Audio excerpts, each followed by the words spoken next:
My point is, you can blame us all you want, my friend. But nobody saw this coming. Even Alan Greenspan was saying there were no bubbles in the housing market. Is Al Greenspan your good buddy, too? I hear he can be quite the hoot. Al, I really don't need you to make fun of me. No, you don't.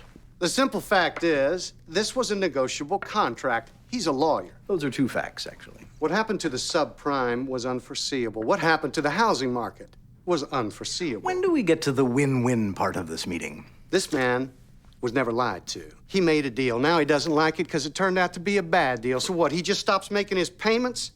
Seems to me he deserves to lose a house. You think you can sue us and win, Al, even though he flat out breached a contract? I'm asking myself, what kind of a lawyer would think that? That's what I ask. But then I remember, you're not so much a lawyer as you are a gigantic hoot. Am I right? I may not be much of a lawyer, Mr. Palmer, but I can see the obvious. Foreclose on Mr. Bell's house, and your client will be left holding an asset he can't sell and a loan that will never be paid off. Over the next 18 months, 2 million of these teaser mortgages are going to expire, and $1 trillion worth of loans are going to be called in. As interest rates keep ticking up and property values keep slipping down, that $1 trillion worth of debt is going to be secured by houses worth a fraction of that. Keep throwing people out on the street, taking their homes instead of their money, and you'll be left with a stock price of zero and a public that's out for blood. Not mine or his, but yours and yours. You can smell it in the air, anger and chaos. If Shakespeare were alive today, he might say, first thing, let's kill all the bankers. Tell me, Melvin, what exactly do you plan to trade on in that courtroom? Your witless grin and home-style cooking? Or perhaps the banking industry's stellar reputation? The FBI has already claimed mortgage fraud as the fastest-growing white-collar crime in America. In some cities, even drug dealers have turned to mortgage lending. Profits are high, death rate is low, until, of course, people start shooting the suits. I may not know much about law, but even a gigantic hoot like me knows cases always come down to emotion. Who do you think the jury's heart will go out to on this one? I've got a man who's lost his home and his entire life savings.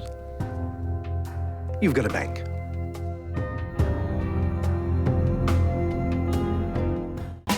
This offer in no way represents any admission of liability on our part, but rather the charity that runs to my client's heart, to the Christmas season itself. Oh, Santa.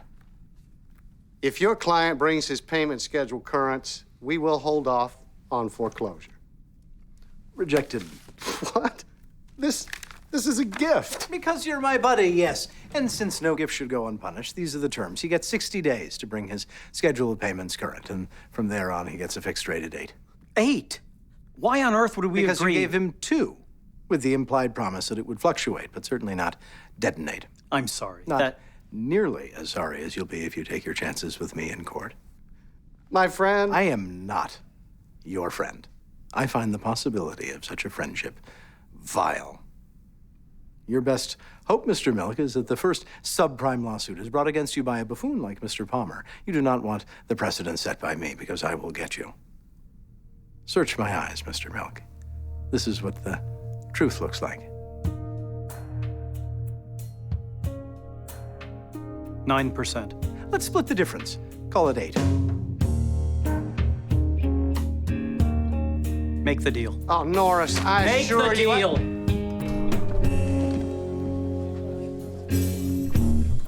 You have some dog dew on your shoe.